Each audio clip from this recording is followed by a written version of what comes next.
প্রিয় লিসেনার্স, আজকের যে প্রথম ঘটনাটি বলবো সেটি পাঠিয়েছে শারমিন বিনতি মিম। তিনি যেভাবে লিখে পাঠিয়েছে সেভাবেই বলার চেষ্টা করছি। লাশ নিয়ে গ্রামে পৌঁছাতে এখনো 2 থেকে 3 ঘন্টা সময় লাগবে। আমরা এখন ঢাকা থেকে বেরিয়ে একটা নির্জন রাস্তায় আছি। রাস্তার দুপাশে ঘন জঙ্গল, চারিদিকে কেমন ভয়ানক অন্ধকারে ঘেরা গা ছমছম পরিবেশ। এখন সময় রাত 2:30 কি বা 3টা হবে। লাশের গাড়িতে ড্রাইভার সহ আমরা 3 জন আর লাশ সহ 4 জন। আমরা 2 জন লাশের সাথেই বসে আর ড্রাইভার সামনে একা ছিল। এরকম গা ছমছমে পরিবেশ, চারদিকে অন্ধকার, আশপাশ জনমানব শূন্য। রাস্তার চারদিক থেকে ঝিঝি পোকার ডাক শোনা যায়, যেন ভয়ঙ্কর কিছু ঘটতে চলেছে। মনে কেমন অদ্ভুত রকমের ভয় লাগতে শুরু করে। আমরা চুপচাপ বসে আছি, এমন চিন্তা করছি কখন যে পৌঁছাবো। হঠাৎ আমার সাথেই জন বলে উঠল কিসের একটা আওয়াজ শোনা যায়। আমি বললাম কই?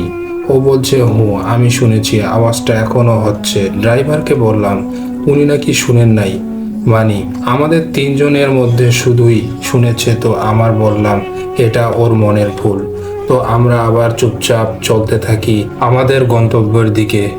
একটু পর এবার বলা যাক লাশটার কথা। লাশটা একটা 7 থেকে 8 বছরের ছোট বাচ্চার লাশ। বাচ্চাটা বিষ পান করে, তাই তাকে ঢাকা হসপিটালে আনা হয়। আমি ওর দুঃসম্পর্কের আত্মীয়, আর আমার সাথেই জন ওর চাচা। বাচ্চাটাকে হসপিটালে আনা হয় 1-2 দিন আগে। বলল যে শব্দটা বেড়ে চলেছে, ও গাড়ি থামাতে বলে। আমরা ওকে বাধা দেই যে গাড়ি থামানোর কোনো দরকার নেই। ওর নাকি মনে হচ্ছে শব্দটা গাড়ির নিচ থেকে শোনা যাচ্ছে। আবার বলে পাশ থেকে, আবারও বলে একটু বেশি ভয় পাচ্ছিল। তো ও এতবার করে বলার আমরা গাড়ি থামিয়ে গাড়িটি থেকে বের হই। গাড়ির আশপাশ ভালো করে দেখি, কিছুই পেলাম না। তো গাড়িতে উঠতে যাব এমন সময় ওই লোকটা বলল, পিছনে বসতে নাও। ড্রাইভারের কাছে বসবে তো আমি একা পিছনে বসবো, তাই আমি সামনেই বসি। যদিও একজনের সিট ছিল, তাও আমরা 2 জনেই বসি। তারপর গাড়ি আবার নিজের গন্তব্য চলতে শুরু করে। ওই লোকটা বারবার বলে ও নাকি আওয়াজটা শুনছে এখনো। তো আমরা তার মনের ভুল ভেবে পাত্তা দেইনি, কারণ আমরা তো শুনতেই পারছি না। হঠাৎ করে ওই লোকটা আবার আমাদেরকে বলে আওয়াজটা নাকি এবার বেশি হচ্ছে, আর ওনার মনে হচ্ছে এবার লাশের পাশ থেকে আওয়াজটা আসছে। তো আমরা তখন চুপ করে কান পেতে শুনতে চাইছি। কিছুক্ষণ পর আমিও শুনতে পাই। আমার তো শরীরের পশম দাঁড়িয়ে গেল। এবার ড্রাইভারও শুনতে পায়। ড্রাইভার বলছে লাশটাকে একবার দেখতে, কিন্তু কেউ ভয়ে দেখতে চাইছে না। একজন আরেকজনকে বলি দেখতে আসতে, আওয়াজটা বেড়েই চলেছে। তারপর আমরা ঠিক করলাম 3 জন একসাথে যাব। এবার ড্রাইভার গাড়ি থামায়। আমরা 3 জনেই গাড়ি থেকে নেমে ভয়ে ভয়ে পিছনে যাই। গাড়ির দরজাটা খুলে আমরা যা দেখলাম তার জন্য মোটেও প্রস্তুত ছিলাম না। দরজা খোলার সাথে সাথে দেখি রক্ত গড়িয়ে গড়িয়ে পড়ছে গাড়ি থেকে।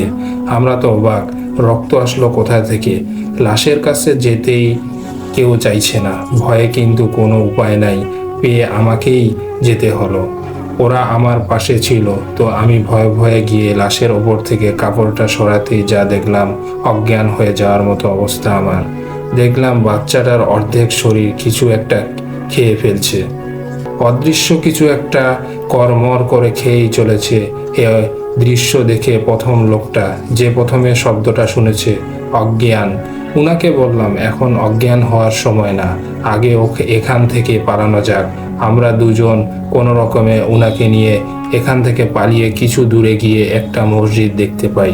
তখন ফজরের আজানের সময় হয়ে এসেছে, তো আলো দেখা যাচ্ছে। মসজিদে আমরা 3 জন ওই মসজিদের ভিতরে যাই। আমাদের 3 জনের মধ্যে বেশি দুর্বল ছিল প্রথম ব্যক্তিটি, যিনি প্রথম শব্দটা শুনতে পান। আমাদের এত ভয়াবহ অবস্থা দেখে হুজুরেরা এগিয়ে আসে এবং কি হয়েছে জানতে চায়। আমরা সবকিছু বলার পর হুজুরের সাথে আরো 2-3 জন লোক নিয়ে ওই গাড়ির কাছে যায়। তখন ফজরের আজান দিছে। হুজুর বলল যত তাড়াতাড়ি সম্ভব লাশটাকে দাফন করতে হবে, না হলে পুরোটা খেয়ে ফেলবে। তাই সবাই মিলে পাশের একটা কবরস্থানে গেলে সবাই মিলে লাশটাকে একটা কবরে দাফন করে দিয়ে ফেলে। তারপর তার ফ্যামিলিকে জানিয়ে দেয়। সকাল হতে যে যার বাড়িতে ফিরে যায়। তারপরের দিন আমি অসুস্থ হয়ে পড়ি। প্রায় 1-1.5 মাসের মতো অসুস্থ থাকি। তারপর শুনলাম ড্রাইভার আরও একটি লোক অসুস্থ হয়ে গেছে, কিন্তু ড্রাইভারটি ও 1-1.5 মাসের মধ্যে সুস্থ হয়ে যায়। সবচেয়ে দুঃখের বিষয় হলো ওই লোকটি সুস্থ হয় না। ওই লোকটা মানসিকভাবে এবং শারীরিকভাবে অসুস্থ হয়ে পড়ে। ওই লোকটি পাগলের মতো হয়ে যায়। অবশেষে উনার খাওয়া দাওয়া বন্ধ হয়ে যায়। এভাবে 6 মাস কেটে যায় এবং ওই লোকটি কঙ্কালের মতো হয়ে মারা যান। প্রিয় লিসেনার্স, এবার আমরা পরের ঘটনায় চলে যাব। এবারের ঘটনাটি পাঠিয়েছে আরিশা ইসলাম। তিনি যেভাবে লিখে পাঠিয়েছে সেভাবেই বলার চেষ্টা করছি। সালটা ছিল 2012। আমার বয়স তখন 6 বছর। আমার নাম আরিশা। বাসা রংপুর বিভাগের কুড়িগ্রাম জেলার কোনো এক গ্রামে। কিছু কারণে গ্রামের নামটা প্রকাশ করছি না। আমাদের গ্রামটা ছিল বেশ সুনসান আর নিরিবিলি। গাছগাছালিতে ভরপুর হওয়ায় সূর্যের আলো একটা খুব প্রবেশ করতো না। দিনের বেলাতেও কেমন যেন গা ছমছম পরিবেশ থাকতো। ঘটনাগুলো আমার নিজের সাথে ঘটে যাওয়া। তো মূল ঘটনা শুরু করা যাক। আমার দাদু বাড়িটা ছিল বিশাল বড়, প্রায় 34 শতক জমির উপর। আমাদের আশপাশে তেমন কোনো বাসা ছিল না। যা 2-1টা বাড়ি ছিল, সেগুলো অনেক দূরে দূরে। আমাদের বাড়ির চারপাশে ছিল বিশাল বড় বড় গাছ আর 3টা বড় পুকুর দিয়ে ঘেরা। বেশি গাছগাছালি থাকায় আমাদের বাসায় তেমন একটা আলো প্রবেশ করতো না, আর পরিবেশটা সবসময় গা ছমছমে থাকতো। আমাদের বাসায় তেমন কোনো সদস্য ছিল না, শুধু আমার দাদু দাদি, আমার ছোট ফুপু আর আমার মেজো চাচি থাকতেন। বাকিরা চাকরির সুবাদে বাইরে থাকতেন। তখন ছিল শীতকাল। আমার মেজো চাচি ছিলেন ভরা মাসের গর্ভবতী। এমনই এক মধ্যরাতে আমার চাচির প্রসব বেদনা উঠে তিনি একটা মেয়ে সন্তান জন্ম দেন। আমার দাদি আর আমার ছোট ফুপু বাচ্চাটিকে বাইরে উঠোনে নিয়ে গিয়ে পরিষ্কার পরিচ্ছন্ন করে দিয়েছিলেন। আমিও তাদের সাথে বাইরে দাঁড়িয়েছিলাম। হঠাৎ আমার চোখ থেমে যায় পুকুরের ওপর লেবু গাছের তলে থাকা একটা অবয়বের দিকে। অবয়বটি ছিল একদম কালো কুচকুচে, মানুষের মতো, হাত পায়ের গঠন, কিন্তু চেহারা দেখা যায় না। যেহেতু সেদিন চাঁদনি রাত ছিল, তাই আমি স্পষ্ট দেখতে পাচ্ছিলাম অবয়বটিকে। সে এক দৃষ্টিতে আমাদের দিকে তাকিয়েছিল। আমি তখন ছোট ছিলাম, তেমন বুঝতাম না যে ওর কি ছিল, তাই আমি এক দৃষ্টিতে সেটার দিকে তাকিয়েছিলাম। হঠাৎ করে অবয়বটি আমাকে হাতে ইশারা করে কাছে ডাকতে শুরু করে। তখন আমি আমার ছোট ফুপুকে জড়িয়ে ধরে বলি, ফুপি, এইটা এখানে কি দাঁড়িয়ে আছে? আমাদের দিকে তাকিয়ে আছে, আমাকে ইশারা করছে, কাছে ডাকছে। তখন ফুপি বললেন, কোথায়? আমি আঙ্গুলের ইশারায় দেখিয়ে দিলাম, কিন্তু তারা দেখতে পাচ্ছিল না। কিন্তু তখনই তাদের হাতে থাকা ছোট বাচ্চাটা অনেক জোরে জোরে কান্না শুরু করলো। তখন আমার দাদি আর ফুপু আমাদের নিয়ে ঘরে গেলেন আর দোয়া দরুদ পরে আমাদের দুজনের গায়ে ফু দিলেন। আমার দাদি 5 ওয়াক্ত নামাজ পড়তেন, তাই একটু একটু করে ঝাড়ফুঁক জানতেন। সেদিন রাতে আমার গা কেঁপে জ্বর আসে এবং বেশ কয়েকদিন আমি অসুস্থ ছিলাম। পরে এক হুজুর এসে আমাকে ঝাড়ফুঁক করেন। তারপর আমি আস্তে আস্তে সুস্থ হয়ে উঠি। ঘটনাটা এখানেই শেষ হলে ভালো হতো। এই ঘটনার পর আমার নানু আমাকে নিয়ে আসেন, বলে রাখা ভালো। আমার বাবা মা চাকরির সুবাদে বাইরে থাকতেন, তাই আমি দাদু বাড়ি আর নানু বাড়ি এই দুটি জায়গায় থাকতাম। আমার নানু বাড়ি ছিল শহরের ভিতর। তো এভাবে কিছুদিন ভালোই কেটে যায়। একদিন নানু কাজের সুবাদে অনেক দূরে যান। বাসার আসতে অনেক রাত হয়ে যায়। এদিকে নানি তরকারি রান্না করবেন, কিন্তু ঘরে কোনো বাজার নেই। তাই নানি আমাকে বাজারে পাঠান ডিম নিয়ে আসার জন্য। তখন রাত প্রায় 8টার কাছাকাছি। আমার নানু বাড়ি থেকে বাজার যাওয়ার 2টি রাস্তা ছিল। একটা রাস্তা মেইন রোড দিয়ে 10 মিনিট হাঁটলে বাজার, আর বিপরীত রাস্তায় একটা বড় জমি পার হলেই বাজার। তো নানি আমাকে জমিটা দিয়েই বাজারে নিয়ে যাওয়ার জন্য বের হন বাসা থেকে। লোক মুখে শোনা ছিল ওই জমিটা ভালো না, অনেক খারাপ কিছু সেখানে থাকে, অনেকে নাকি দেখেছে। যেহেতু আমার রাশি ভালো না, তাই নানিও আমার সাথে যান ওই জমির মাঝ দিয়ে। জমির মাঝে একটা বাঁশের সাঁকো ছিল। যখন বন্যায় পানি উঠত তখন সবাই ওই বাঁশের সাঁকো দিয়ে চলাচল করত। তো নানির সাথে যখন আমি জমির মাছ দিয়ে যাচ্ছিলাম, তখন দেখি ওই বাঁশের তৈরি সাঁকো দিয়ে দোল খাচ্ছে আগের দেখা ওই অবয়বটি। অবয়বটির উচ্চতা ছিল 10-12 বয়সের বাচ্চাদের মতো। আমি অনেকক্ষণ ওই দিকে তাকিয়ে থাকার পর নানিকে বললাম, নানি, এত রাতে ওইখানে কালো ওইটা কি দেখা যাচ্ছে? নানি বললেন, কোথায় দোল খাচ্ছে দেখা? আমি আঙ্গুল ইশারা করে দেখালাম, এই যে দেখো। কিন্তু নানি দেখতে পেলেন না। তবে কিছু একটা আন্দাজ করে আমাকে তার বুকের সাথে চেপে ধরে বাসায় নিয়ে আসলেন। আমার আর ডিম কেনা হলো না। তারপর সেদিনে আবার আগের মতো আমার জ্বর আসে। পরে নানু এসে সব শুনে আমাকে এক বড় মাওলানার কাছে নিয়ে গেলেন। তিনি ঝাড়ফুঁক করে আমাকে বড় একটা তাবিজ দিলেন এবং বললেন, সাবধানে রাখবেন তাবিজটা যেন হারিয়ে না যায়। ওখান থেকে বাসায় আসার 2 দিন পরেই আমার গলা থেকে হঠাৎ তাবিজটা উধাও হয়ে যায়। পরে অনেক খোঁজাখুঁজি করেও আর পাওয়া যায়নি। সেদিন বিকালে আমি নানির সামনে বসে খেলা করছিলাম। ঠিক সেই সময় আম্মু ফোন দিয়ে আমার নানিকে বলল, আরিশা কোথায়? নানি বললেন, আমার সামনে বসে খেলা করছে। তখন আম্মু বললেন, তাহলে আমার সামনে বসে মাংস খাচ্ছে কে? এক পাতিল মুরগির মাংস রান্না করেছি। অফিস থেকে এসে রুম খুলে দেখি আরিশা মাংস খাচ্ছে। পরে নাকি আম্মুর কথা শুনে আমার মতো দেখতে একটা জিনিসটা হাসতে হাসতে রুম থেকে বের হয়ে হঠাৎ উধাও হয়ে যায়। তখন সবাই বুঝতে পারে ওটা কি ছিল। মাঝে মাঝে নাকি আমাকে খুঁজে পাওয়া যেত না, আবার হঠাৎ করেই আমাকে একসাথে 2 জায়গায় দেখতে পাওয়া যেত। তো এসব দেখে অতিষ্ঠ হয়ে আমার বাবা মা আমাকে আরেকজন মাওলানার কাছে নিয়ে যান। আর উনি অনেক বড় মাওলানা ছিলেন। ওখানে যাওয়ার পর উনি যা বললেন তা শুনতে আমার বাবা মা মোটেও প্রস্তুত ছিল না। উনি বলা শুরু করলেন, আমার মা যখন 8 মাসের গর্ভবতী ছিলেন তখন আমার দাদু বাড়ির সবাই মিলে বিয়ের অনুষ্ঠানে যায়। বিয়েটা ছিল আমার বাবার ফুফাতো বোনের। বিয়ে শেষ হতেই অনেক রাত হয়ে যায়, আর আমার মায়ের শরীরটা বেশি ভালো না থাকার কারণে মা তাড়াতাড়ি বাসায় ফিরে আসতে চান। তো আমার দাদু এক বোন আমার মাকে নিয়ে বাসায় ফিরে আসার জন্য রওনা হন। উনি তাড়াতাড়ি বাসায় ফিরে আসার জন্য শর্টকাট রাস্তা বেছে নেয়। রাস্তাটি ছিল জঙ্গলের ভিতর দিয়ে, আর আমার মা ছিলেন ভোরা মাসের গর্ভবতী। তো উনারা আস্তে আস্তে সন্ধ্যা নেমে আসে, আর জঙ্গলের ভেতরে ছিল একটা শিমুল গাছ। আমার মা কিছুটা হাঁপিয়ে পড়ায় ওই শিমুল গাছটার নিচে একটু বসে।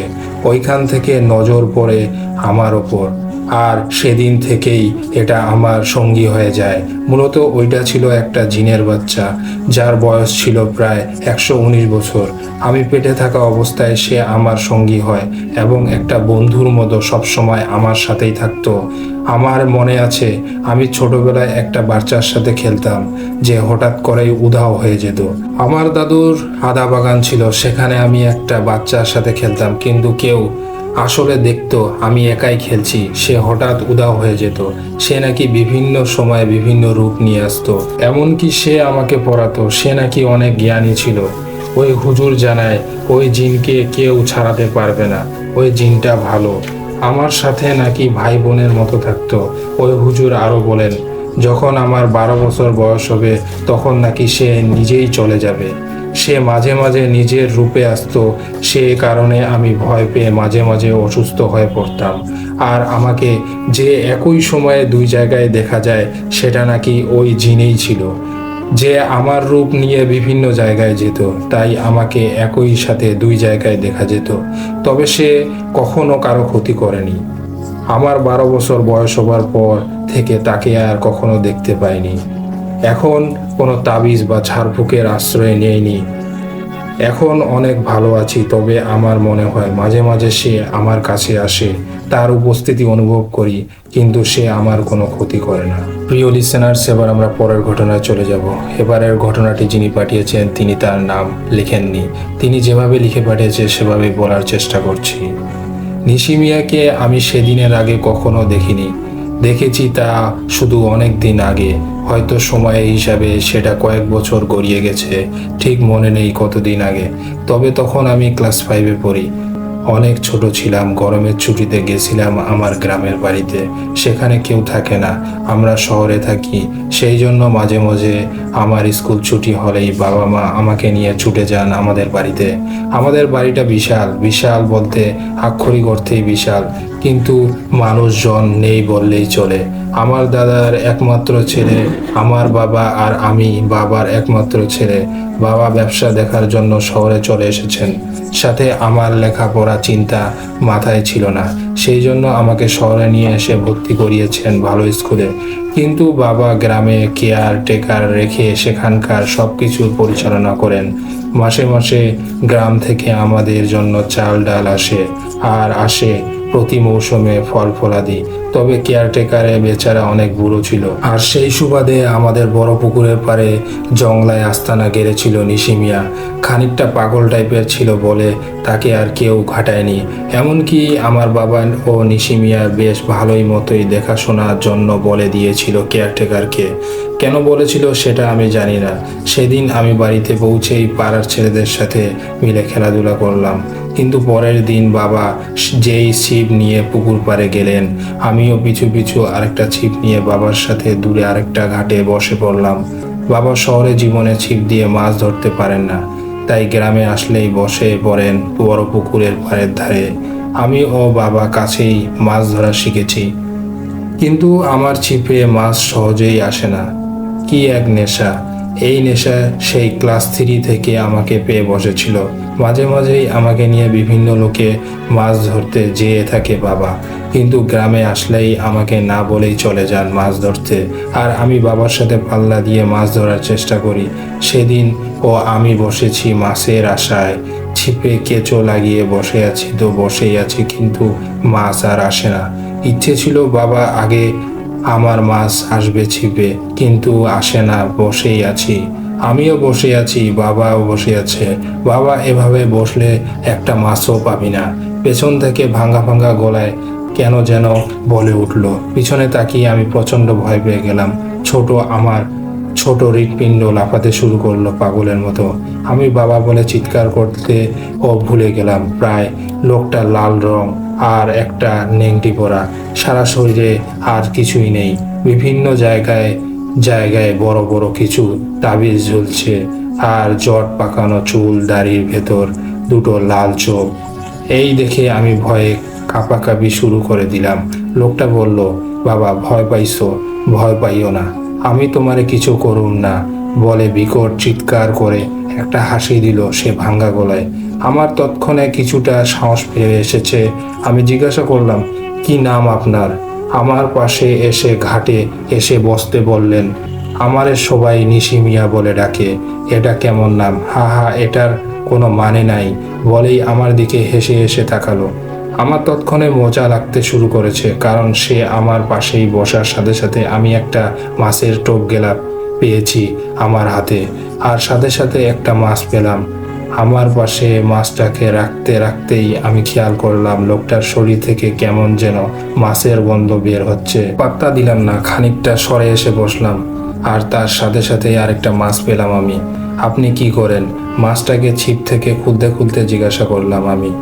এই যে কিছু করি না, আবার অনেক কিছুই করি বলে খিকখিক করে হেসে ফেলল সে। মানে? আমি জিজ্ঞাসা করলাম। মানে আমি নিশি ডাকি মাঝে মধ্যেই একটা জিনিস। কি? এটা কি জিনিস? এটা হইল এমন জিনিস, যদি আমি সফল হই তাহলে মানুষই মরে, সফল না হইলেও মানুষ মরে। মানুষ মরার কথা শুনে আমি ভয় পেয়ে গেলাম। তড়িঘড়ি করে উঠে যাব এমন সময় পেছন থেকে নিশি মিয়া আমাকে ডেকে বলল, বাবা আমারে একটা মাছ দিয়ে যাও। মুখে হাসি হাসি ভাবটাও উধাও, সেখানে হুকুমের সুর। আমিও ভয়ে ভয়ে একটা মাছ ওনাকে দিয়ে সেদিনের মতো বিদায় নিলাম। বাসায় বাবার আগেই মাছ ধরে আনতে পারায় খুশিতে সেদিন ভুলে গেলাম নিশি মিয়ার কথা। কিন্তু আমার এখনও মাঝে মাঝে মনে হয় সেদিন আমি মাছটা দেওয়ার সাথে সাথে পেছন ঘুরে কাঁচা মাছটাই খাওয়া শুরু করেছিল নিশি মিয়া। হয়তো আমি ভুল দেখেছিলাম, হয়তো না, কে জানে। পরের দিন আমি নিশি মিয়াকে বেমালুম ভুলে গেলাম, কারণ টগর আর ওর মা বাবা মানে আমার ফুপা এসেছিল আমাদের বাড়িতে। আমার থেকে 1 বছরের বড় টগর আমার সাথে স্কুলে পড়তো, আর ওকে পেয়ে আমি ভুলে গেলাম সব কিছু। দুজনে যত পারলাম যত ইচ্ছে মতো দুষ্টুমি করলাম, নিজেদের আম বাগান ফেলে আরেকজনের বাগানে হানা দিলাম, ইচ্ছে মতো দূরি করা, ইচ্ছে মতো ডাব খাওয়া। এভাবেই কেটে গেল 3টা দিন। 5ম দিনে হঠাৎ সব আনন্দ থেমে গেল। সকালবেলা ফুপা নাস্তা করে বাজারে গেছিলেন, সেখান থেকে লোকজন ধরাধরি করে আনলো বাড়িতে। প্রচণ্ড বুকের ব্যথা, উনি কাতরাচ্ছেন। আমরা দেখে ভয় পেয়ে গেলাম। ডাক্তার ডাকা হলো, উনি নিয়ে যে বললেন সদর হাসপাতালে। বাবা খুব দ্রুত উনাকে হাসপাতালে নিয়ে গেলেন। সেখানে ডাক্তার উনাকে ঔষধ দিলেন, কিন্তু বুকের ব্যথা কমে না। আমরা সবাই হাসপাতালে ছিলাম। বাবা আমাকে আর টগরকে নিয়ে বাড়িতে চলে এলেন। বাড়িতে এসেই কেয়ারটেকারকে দিয়ে বলে দিলেন নিশি মিয়াকে। নিশি মিয়া আসার আগেই আমাকে আর টগরকে অন্য ঘরে পাঠিয়ে দিলেন বাবা। কিন্তু আমার কেন যেন সন্দেহ হলো। আমি বাইরে দাঁড়িয়ে পর্দার আড়াল থেকে উনাদের কথা শুনলাম। বাবা বলে, আমার বোন জামাইয়ে তুমি বাঁচাও নিশি মিয়া। নিশি মিয়া বলে, বাঁচাইতে পারুম, তয় আমারে কাইল রাইত পর্যন্ত টাইম দেওয়া লাগবে। বাবা বলে, তোমাকে বিনিময়ে কি দেব? নিশি মিয়া বলে, বেশি কিছু না, শুধু আমারে 2 খান কাঁচা মাছ আর মুরগি দেবেন, পেটে বড় খিদা। বাবা বলে, আর যদি তুমি বাঁচাতে না পারো? নিশি মিয়া বলে, না পারলে আমি আমার নিজের শরীরের মাংস কাইটা দিমু আর খামু। ওইটুকু শুনেই আমি দৌড়ে চলে গেলাম আমার ঘরে। সেখানে ঢুকেই কিছুক্ষণ ভয়ে ভয়ে কথা বলতে পারিনি। পরে টগরকে বলেছিলাম, কিন্তু সে কোনোভাবে বিশ্বাস করেনি। পরের দিন আমি 2 বার হাসপাতালে গিয়ে ফুপাকে দেখে এসেছি। উনার অবস্থা আরো খারাপের দিকে চলে গেছে। কিছুক্ষণ উনি ঘুমান, আবার কিছুক্ষণ চিৎকার চেঁচামেচি করেন। এর মাঝে সন্ধ্যার দিকে নিশি মিয়া এসে দেখে গেছে উনাকে। আমি মায়ের কাছে শুনেছি নিশি মিয়া নাকি ফুপাকে গিয়ে একটা পানি খাইয়ে দিয়ে চলে গেছে কাজে। সেদিন সন্ধ্যায় টগর ছিল ওর বাবার সাথে। আমি একা একা কাটিয়েছি বাসায়। পাশের পাড়ার সুমন আর সুমি এসেছিল আমাদের বাড়িতে। সুমন এসে আমাকে এক আজগুবি ঘটনা শোনালো। নিশি মিয়া নাকি ধূপ ধুনো নিয়ে তৈরি হয়ে গেছে। সে আজকে নিশি ডাকবে। প্রতি বাড়ি গিয়ে একবার করে ধনো দেবে আর বাড়ির মানুষের নাম ধরে একবার একবার করে ডাকবে। যদি কেউ সে ডাকে সাড়া দেয় তবে তার মরণ হবে আর আমার ফুপু বেঁচে উঠবে। শুনে আমি ভয় পেয়ে গেলাম। সেদিন রাতে আমি আর ঘুমাতে পারিনি। বাসায় বাবার ছিলেন না নিচে, আমি আর মা ছিলাম ওপরে। নিশি মিয়ার কাছে বলা ছিল সে যেন আমাদের বাড়ির ত্রিসীমানায় না আসে। আমাদের এই কারণেই কোনো ভয় ছিল না। সারা রাত ধরে আমি দূর দূর থেকে কেঁপেছি আর নিশি মিয়ার ডাক শোনার জন্য। হঠাৎ করেই মনে হয়েছিল কে যেন অনেক দূরে ডেকে ডেকে চলছে, কিন্তু মনের ভুল মনে করে আমি আবার ঘুমিয়ে গেছি। এর পরের দিনটা আমাদের জন্য অনেক খারাপ একটা দিন ছিল। ফুপা রাতের বেলায় মারা গেছেন। নিশি মিয়া নিশির ডাক কোনো কাজই করতে পারেনি। লাশ নিয়ে যাওয়া হলো ফুপার বাড়িতে। সেখানে আমরা সবাই গেলাম। সবার মন খারাপ। ফুপু আর টগরের চোখের কান্না দেখে আমিও থাকতে পারিনি, অনেক কেঁদেছি।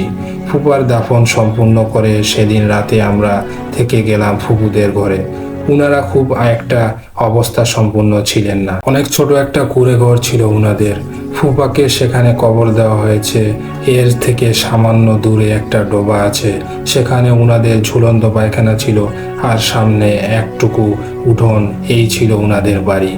রাতে আমরা কোনো রকমে কিছু একটা খেয়ে দিয়ে শুয়ে পড়ি। এক ঘরে আমি আর টগর আর আম্মা, অন্য ঘরে ফুপু আর উনাদের বাড়ির আরেকজন।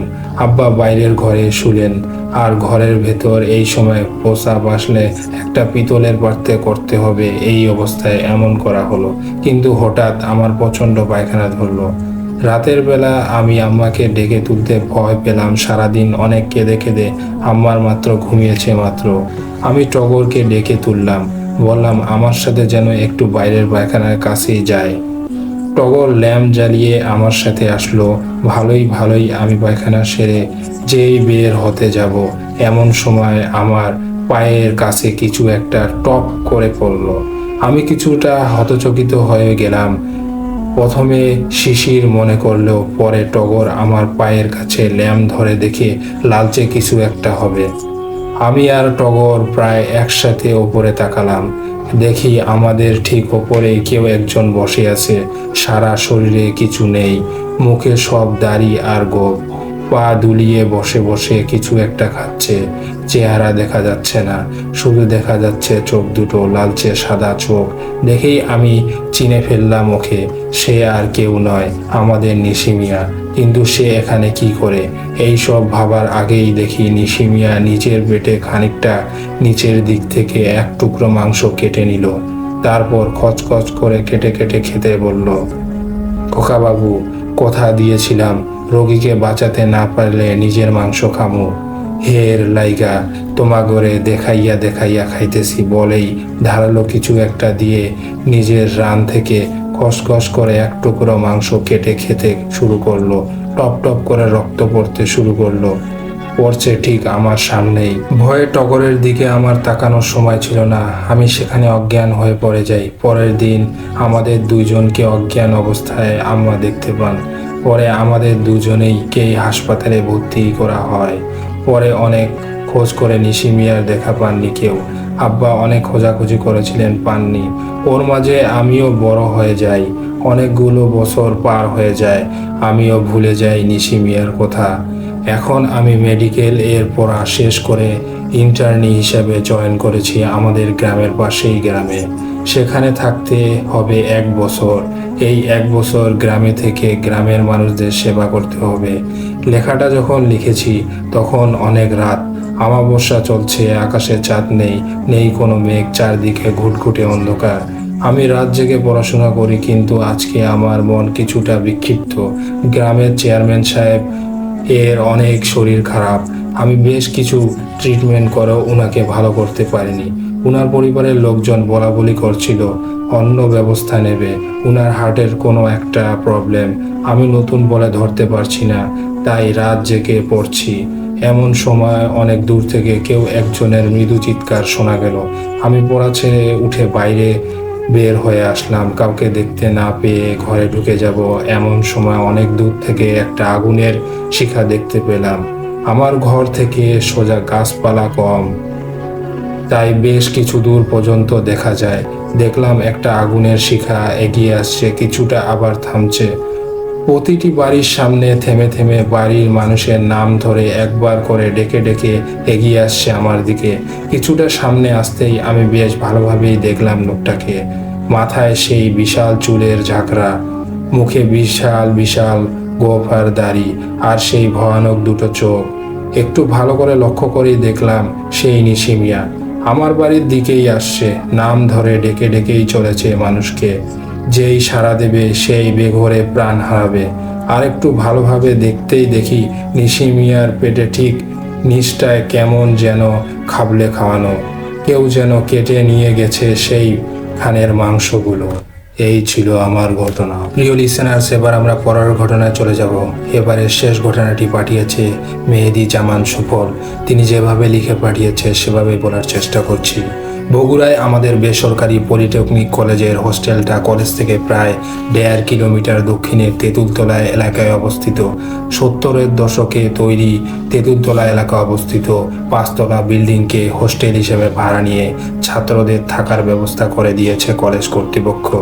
তেঁতুলতলা জায়গাটা মূল শহরে নয়, শহরের গ্যাঞ্জাম ছাড়িয়ে একটু নিরিবিলি জায়গা। সেই হোস্টেলের 4র্থ তলায় থাকতাম আমি। কম্পিউটার বিভাগের 3য় পর্বের ছাত্র ছিলাম। আমার রুমের আর 2জন রুমমেট ছিল। একজন হলো মিজানুর রহমান, সে ছিল আমার ক্লাসমেট। অন্যজন 7ম পর্বের ছাত্র ইমন ভাই। আমাদের 3 জনের মধ্যে বেশ ভাব ছিল। 2 বছরের বড় হলেও ইমন ভাই আমাদের সঙ্গে বন্ধুর মতোই মিশতেন। হোস্টেলে 7ম পর্বের ছাত্র একমাত্র তিনিই ছিলেন, বাকি সবাই 1ম, 3য় এবং 5ম পর্বের ছিল। তাই সঙ্গত কারণেই তিনি সবার সাথেই বড় ভাই সুলভ বন্ধুত্ব দূরত্ব রেখেই চলতেন। কারো রুমে বেশি যেতেন না, অকারণে বেশি কথা বলতেন না। তবে হোস্টেলের প্রায় সবাই একবার না একবার রুমে আসতেই তার সঙ্গে দেখা করার জন্য। ইমন ভাই বেশিরভাগ সময় রুমেই থাকতেন। শুধু সন্ধ্যের পর মাঝে মধ্যে তার এক বন্ধুর মেসে যেতেন, সেখানেও বেশি দেরি করতেন না। ইমন ভাই যখন রুমে থাকতেন তখন তাকে কমন 3টি সিস্টেমে দেখা যেত। হয় শুয়ে, নয়তো বিছানায় বসে মোবাইলে চ্যাটিং করতে, নয়তো আবার বাবু হয়ে বসে পড়তেন। তিনি বিছানায় বসেই পড়তেন, কারণ টেবিল থাকলেও তার চেয়ার ছিল না। শীতের দিনে তিনি যখন রুমে থাকতেন সব সময় তার গায়ে কালো একটি কম্বল জড়ানো থাকত। কখনো তিনি আগাগোড়া কালো কম্বল ঢেকে শুয়ে থাকতেন। তিনি একদিন আমায় বলেছিলেন, সুফল, আমায় এই কম্বলটা আমার নানা সাহেব স্মৃতি জড়িয়ে আছে। কিভাবে জানতে চাইলাম আমি। উনি কি এটা আপনার কিনে দিয়েছিলেন? ইমন ভাই মৃদু হেসে বললেন, না, উনার লাশ এর কম্বলটা মুড়িয়ে হাসপাতাল থেকে বাসায় নেওয়া হয়েছিল। আমি ভাইয়ের কথায় আমি শিহরিত হলাম। এসব ব্যাপারে আমার বাড়াবাড়ি রকমের অ্যালার্জি মানে ভীতি আছে, তাই ইমন ভাইয়ের এ কথায় আমার অ্যালার্জি একটু বাড়লো। কাঁপা কাঁপা গলায় প্রশ্ন করলাম, সত্যি ভাই আপনার ভয় লাগে না? আমার কথায় জোরে হেসে বললেন ইমন ভাই, বললেন ভয় লাগবে কেন, আমার তো আরো সাহস রয়েছে। মনে হয় নানা সাহেব আমার সঙ্গেই আছেন। সর্বনাশ, এ লোক বলে কি তিনি সাহস পান, আর আমি তো মনে মনে হয় ওটার ভয়ে রাতে ঘুমাতেই পারবো না কথাটা ভাবলাম, কিন্তু ইমন ভাইকে সে কথা বললাম না, শুধু বললাম আপনার সাহস আছে ভাই, আমি হলেও স্মৃতি ছুঁয়ে দেখতাম না। এরপর থেকে রাতের বেলায় আমার একটু ভয় লাগলো।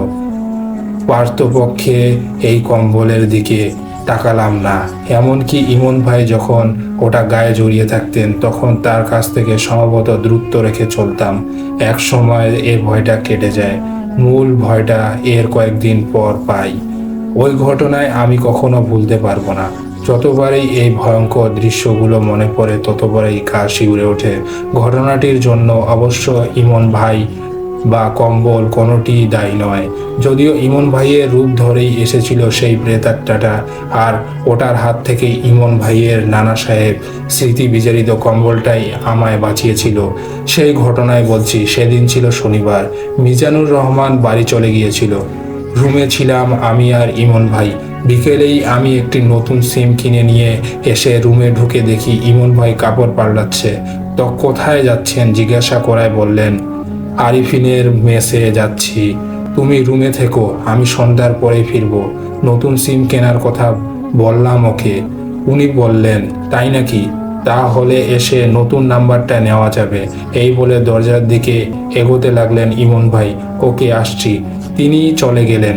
আমি নতুন সিমটা মোবাইলে ভরালাম। নতুন সিম, তাই কিছুক্ষণ ঘাটাঘাটি করলাম। তারপর সাজের আধার ঘনাতেই পড়তে বসলাম। পড়তে পড়তে কানে এলো এশার আজানের ধ্বনি। খেয়াল হলো ইমন ভাই এখনো ফেরেননি। কখনো এত দেরি করেন না ইমন ভাই। মাগরিবের পরপরই রুমে চলে আসেন। চিন্তায় পড়ে গেলাম। একটু পর রান্নাঘর থেকে আমাদের রাতে খাবার নিয়ে এলাম। আমরা সব সময় একসাথে খাই, তাই খাবারের বাটি দুটো প্লেট দিয়ে ঢেকে রেখে দিলাম। এর মধ্যে কয়েকজন ইমন ভাইয়ের খোঁজে এসে ঘুরে গেছে। ভাবলাম ফোন করব, নতুন সিমে বোনাসের টাকা আছে। রাত 10টায় ইমন ভাইয়ের নম্বরে ডায়াল করলাম, দেখলাম বন্ধ। বুঝলাম অন্য সিম লাগিয়েছেন। তাই অনেকগুলো সিম, সবগুলো নম্বর আমি জানি না। যেগুলো জানি সেগুলো আমার পুরনো সিমে সেভ করা ছিল। পুরনো সিম ওঠাবো, তখনই দরজায় নক করলো কেউ। উঠে গিয়ে দরজা খুলে দেখি ইমন ভাই। চিন্তামুক্ত হলাম বটে, তবে ইমন ভাই ঘরে ঢোকার পর থেকেই এক ধরনের অস্বস্তি আমায় ঘিরে ধরলো। কেমন যেন দেখাচ্ছে ইমন ভাইকে। মুখ গম্ভীর। সোজা গিয়ে বিছানায় বসলেন, কোনো কথা বললেন না। ভাবলাম কোনো কারণে হয়তো মন খারাপ, তাই কোনো প্রশ্ন করলাম না। দরজা লাগিয়ে নিজের চেয়ারে গিয়ে বসে আর চোখে তাকিয়ে দেখতে লাগলাম। এইভাবে পা ঝুলিয়ে বসে আছেন, নরম চরণও নেই। সরাসরি তাকায়নি বলে বুঝতে পারলাম না তার দৃষ্টি কোন দিকে। এভাবে প্রায় আধ ঘন্টা পার হয়ে গেল। ইমন ভাই সেই একভাবেই বসে আছেন। আমি আর চুপ থাকতে পারলাম না। ঝট করে তাকিয়ে জিজ্ঞেস করতে যাব কি হয়েছে, তা আর করা হলো না। তখন তাকিয়ে দেখি ইমন ভাই আমার দিকে তাকিয়ে আছেন, কিন্তু আমার বিশ্বাসই হচ্ছিল না যে ওই বরফ শীতল অশুভ দৃষ্টি ইমন ভাইয়ের হতে পারে। আর চাহনি দেখে মনে হচ্ছে সেখানে রাজ্যের হিংস্রতা ভর করেছে। কিন্তু এই চাহনি আর শীতল দৃষ্টি বেশিক্ষণ থাকলো না। আমি তাকানোর পরপরই তিনি তার চেহারার ভাবভঙ্গি পাল্টে ফেললেন। হাসলেন বললেই ভুল হবে। তিনি যেন ভয়ঙ্করভাবে ভেঙচি কাটলেন না, শুধু না হবে কেন, এটা আমার মনের ভুলও হতে পারে। হয়তো এমন কিছু ঘটেছে যা তাকে শোকে পাথর করে দিয়েছে। হয়তো আমার দিকে তাকিয়ে তিনি কোনো দুশ্চিন্তা করছিলেন। ভাবলামও বটে, কিন্তু অস্বস্তি আর কমলো না। আর অস্বস্তি নয়, বুঝলাম আসলে ভয় পাচ্ছি। কি ভাবছো সুফল? হঠাৎ ইমন ভাইয়ের কথায় চমকে উঠলাম এবং আরেকবার ধাক্কা খেলাম। এ কেমন কণ্ঠস্বর ইমন ভাইয়ের, যেন মানুষ নয়, কোনো রোবট কথা বলছে। শীতল কণ্ঠ, সেই শীতল দৃষ্টির মতো না। আসলে আপনাকে কেমন যেন দেখাচ্ছে, কোনো রকমে বললাম আমি। খারাপ কিছু হয়নি তো? কিছু হয়নি। আবার সেই শীতল কণ্ঠ, তুমি ঘুমাবে কখন?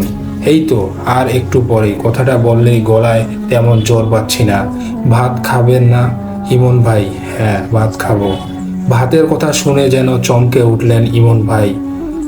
আমি তো মাত্র খেয়ে এলাম, এখন আর পারবো না খেতে। তুমি বরং খেয়ে নাও। ভাবলাম আরেফিন ভাইয়ের মেস থেকে হয়তো খেয়ে এসেছেন, তাই আর কথা বাড়ালাম না। ভাত নিয়ে খেতে বসলাম, কিন্তু বেশি খেতে পারলাম না।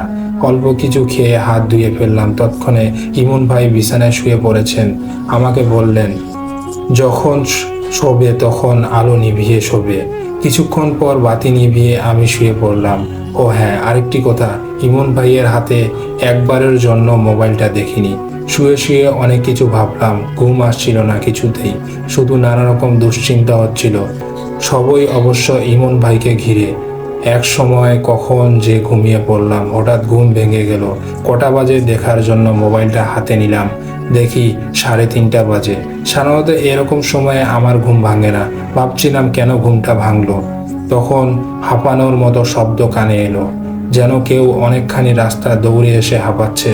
একটু ভালো করে খেয়াল করতেই বুঝলাম শব্দটা ইমন ভাইয়ের বেডের দিক থেকে আসছে। ইমন ভাইয়ের কথা মনে হতেই রাতের ভয়টা এসে ভর করলো, আর হাঁপানোর শব্দ ভয়টা আরো বাড়িয়ে দিল।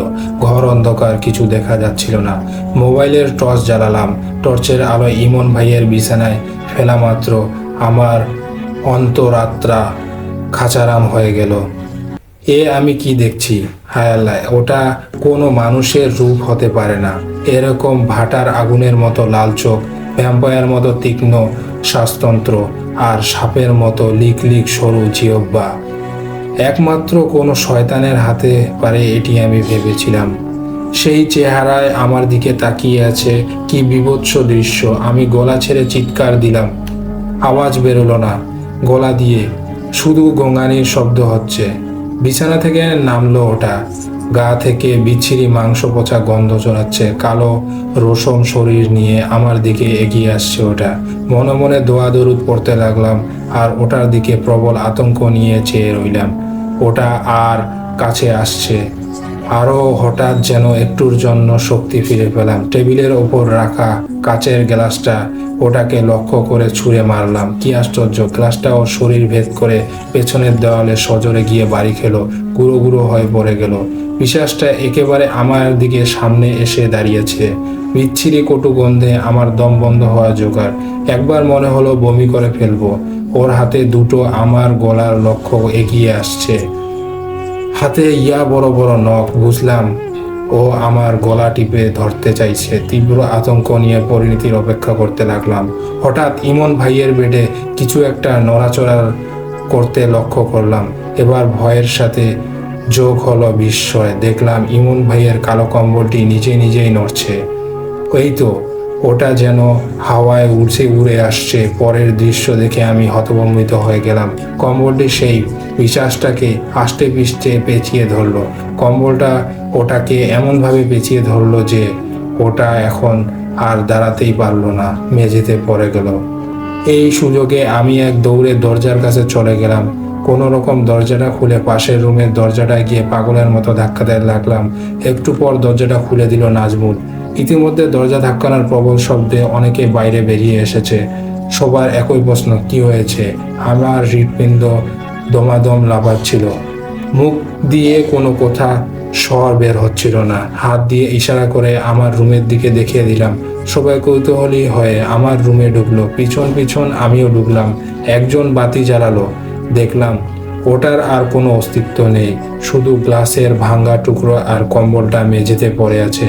কম্বলটির দমড়ানো মচড়ানো অবস্থা দেখে বুঝলাম ওটা ধস্তাধস্তির ফল। সবাই কাচের টুকরো আর কম্বলটি দেখে আমায় জিজ্ঞেস করলো কি হয়েছে, আর ইমন ভাইয়াই কোথায়। আমি পানি চাইলাম। আরাফাত বোতল এনে দিল। ঢকঢক করে অর্ধেক বোতল পানি শেষ করলাম। তারপর কাঁপা কাঁপা গলায় সবকিছু বললাম ওদের। নাজমুল ইমন ভাইয়ের নম্বরে ফোন করলো। নম্বর খোলা। ইমন ভাই জানালেন তিনি আরফিন সাহেবের মেসে আছেন। নাজমুল সংক্ষেপ তখন তাকে গোটা ব্যাপারটা জানালো। ভোর হবার সাথে সাথে ইমন ভাই চলে এলেন। তিনি বললেন, রাতে তাস খেলবার জন্য ওখানে থেকেই যান তিনি। আমার নম্বরে ফোন করেছিলেন, বন্ধ ছিল। আমার তো নতুন সিম খোলা ছিল, ইমন ভাই তো ওটার নম্বর এখনো জানেন না। ইস, পুরনো সিমটা খোলা থাকলে আজ এরকম আতঙ্কের মধ্যে পড়তে হতো না। মনে মনে আফসোস করলাম। আমার কথা কজন বিশ্বাস করলো কে জানে। শুনলাম কেউ বলল শালার ভীমরতি ধরেছে, কেউ বা বলল ভণ্ডামির জায়গা পাস না। কেউ বিশ্বাস করুক আর না করুক, আমি তো জানি প্রাণটা যাচ্ছিল, শুধু ইমন ভাইয়ের নানার কম্বলটার জন্যই বাঁচলাম। রুমে ঢুকে ইমন ভাই বললেন, প্রেতারটা দেখতে আমার মতোই ছিল নাকি? হ্যাঁ বললাম আমি, হুবহু আপনার মতো। তবে আমার আগেই খটকা লেগেছিল, আর একটু হলেই আমায় মেরে হাড় মাংস আরাম করে চিবিয়ে চিবিয়ে খেয়ে যেত শালা। শুধু কম্বলটা। যদি স্বপ্নটা না দেখতাম তোমার কথা বিশ্বাসই করতাম না। আমায় থামিয়ে দিয়ে বললেন ইমন ভাই। বলতে লাগলেন, আমি দেখলাম নানা সাহেব এক ভয়ঙ্কর দর্শন লোকের সাথে যুদ্ধ করছেন। তারপর নাজমুলের ফোনে ঘুম ভেঙে যায়। জীবিত কালেও আমার নানা খুব ধার্মিক মানুষ ছিলেন। কত মানুষের যে উপকার করেছেন তা ঠিক নেই। তোমার বিপদেও তাই তিনি না এগিয়ে যেতে পারলেন না। আমি আর কথা খুঁজে পেলাম না। যে কম্বলের কোথায় অ্যালার্জি ছিল, ভয়ে তাকাইনি পর্যন্ত, সেই কম্বলেই আমার প্রাণ বাঁচিয়েছে। তাও আবার ইমন ভাইয়ের নানা সাহেবের যোগসূত্রে।